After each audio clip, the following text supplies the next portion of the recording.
আসসালামু আলাইকুম বন্ধুরা, কেমন আছেন? আশা করি সবাই ভালো আছেন। আজ দেখাতে চলেছি শ্রীপুর উপজেলা, মাগুরা জেলার শ্রীপুর থানা। এইটা ব্রিজের ওই পাশেই শ্রীপুর উপজেলা, দুই পাশে এই কুমার নদীর উপর দিয়ে ব্রিজটি বয়ে গিয়েছে।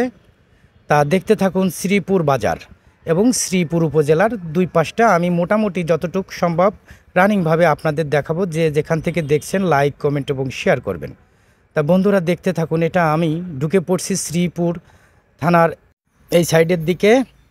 আমি এই দিক থেকে পরে দেখাবো, আগে থানার ওই পাশ দিয়ে ভিতরটা আমি আগে আপনাদের জন্য দেখাই। থানার এই পাশে দেখেন সামনে কিছুটা পার্ক মতো আছে, যেখানে বিকেলবেলা আসে লোকজন, দর্শনার্থী এসে এখানে বসতে পারে। সুন্দর একটা পরিবেশ তৈরি করা আছে, আসবেন বন্ধুরা।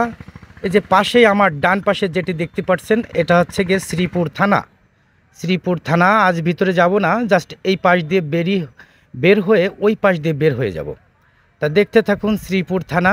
এটা হচ্ছে থানার সামনে দিয়ে যে রাস্তাটা গিয়েছে সেই রাস্তাটি। আমি সেই রাস্তা বরাবর এই ভূমি অফিসের পাশ দিয়ে আমি উল্টো ওই সাইডটাতে ঢুকবো, যাতে করে মোটামুটি আপনারা চারপাশটা ভালো মতো দেখতে পারেন। তো বন্ধুরা দেখতে থাকুন। এটা মাগুরা জেলার শ্রীপুর উপজেলা। এই যে পাশে যে বিল্ডিংটা দেখতে পাচ্ছেন, এটা ভূমি অফিস। ভূমি অফিসের এই পাশ দিয়ে আমি পিছন সাইড দিয়ে ওই পাশে ঢুকে যাব। এই রাস্তাটি চলে গিয়েছে শ্রীপুরের ওই পাশে। এই পাশে দেখেন এখানে মাটির হাঁড়ি পাতিল কত কিছু আছে, যার যেখানে লাগে এখানে আসবেন। সামনে একটি মোটরসাইকেল গ্যারেজ আছে, উজ্জ্বল নাম করে। এই ছেলেটি অনেক ভালো কাজ করে, আপনারা পারলে এখানে আসবেন, দেখবেন ও অনেক সুন্দর কাজ করে মোটরসাইকেলের। আর এই পাশের যে রাস্তাটি চলে গেছে বাম সাইডে, এটা দাঁড়িয়াপুরের দিকে চলে গেছে। আমরা এখন ঢুকছি শ্রীপুরের ভিতরে, মেন যে বা স্ট্যান্ডটা সেই দিকে ভিতরটা ঢুকি। একটু রোদ উজ্জ্বল থাকার কারণে ক্যামেরায় কিছুটা লাইট পড়তেছে। আমি সামনের দিকে এগোতে থাকি আর আপনারা দেখতে থাকুন। সামনে এটা হচ্ছে শ্রীপুরের মেন প্রাণকেন্দ্রই বলা চলে। সামনে এগোলেই চারপাশটা দেখুন। মোটামুটি এই যে জায়গাটা অনেক প্রশস্ত হয়েছে, আগে ওই জায়গাটা একটু ছোট ছিল। তা যে যেখান থেকে দেখছেন লাইক, কমেন্ট, শেয়ার করবেন। এই যে আমার এই বাম পাশে দেখতে পাচ্ছেন, এটা হচ্ছে কি সাব রেজিস্ট্রার্ড কার্যালয়। এটা শ্রীপুর থানা সাব রেজিস্ট্রার্ড কার্যালয়। এটা শ্রীপুর থানার দুই পাশে অনেক দোকানপাট আছে। এই জায়গাটা শ্রীপুর থানার প্রাণকেন্দ্র বলা হয়।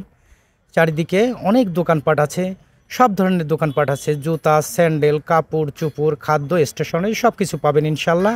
আপনারা আসবেন, দেখবেন। এটা মাগুরা জেলার শ্রীপুর থানা, শ্রীপুর উপজেলা। মোটামুটি আপনাদের উদ্দেশ্যে আমি যতটুকু সম্ভব আপনাদের দেখাচ্ছি। দুই পাশের ভিউটা দেখুন কত সুন্দর। মার্কেট আছে আর মাঝখান দিয়ে রাস্তাটা চলে গেছে। আমি এই রাস্তা ধরে শ্রীপুরের যতটুকু সম্ভব আপনাদের দেখানোর চেষ্টা করতেছি। আমার বাম পাশের যে গেটটি দেখলেন, এটা সরকারি মডেল প্রাথমিক বিদ্যালয় শ্রীপুর থানা। এইখানে একটা ডিগ্রি কলেজের গেট আছে, এই গেটটা দ্বিতীয় গেট। এই গেটটা একটু ব্যবহার কম হয়। সামনের যে গেটটি আছে এটাতে এটা হচ্ছে গিয়ে বেশিরভাগ লোকজন এটাতে যাওয়া আসা করে। এটা আছে শ্রীপুর ডিগ্রি কলেজের মেন গেট। তা বন্ধুরা আর বেশিক্ষণ আমি দেখাবো না, সামনে যে ওই মোড়টাতে আমি দেখাবো, ওইখান থেকে শেষ করে দিব। সামনের দিকে যে রাস্তাটা চলে গিয়েছে, এই ডান পাশে যে রাস্তাটা আছে শ্রীপুর থেকে চলে গিয়েছে অবদা, রাধানগর, ওই দিকে রাস্তাটি চলে গিয়েছে। আর আমার সামনে যে রাস্তাটি থাকলো ওটা উপজেলা অফিসের দিকে চলে গিয়েছে। তা বন্ধুরা যে যেখান থেকে আমার ভিডিওটি দেখছেন অবশ্যই লাইক, কমেন্ট, শেয়ার করবেন যদি ভালো লাগে। তা সবাই ভালো থাকবেন, সুস্থ থাকবেন। আজকের মতো এই পর্যন্তই বন্ধুরা, ভালো থাকবেন। আল্লাহ হাফেজ।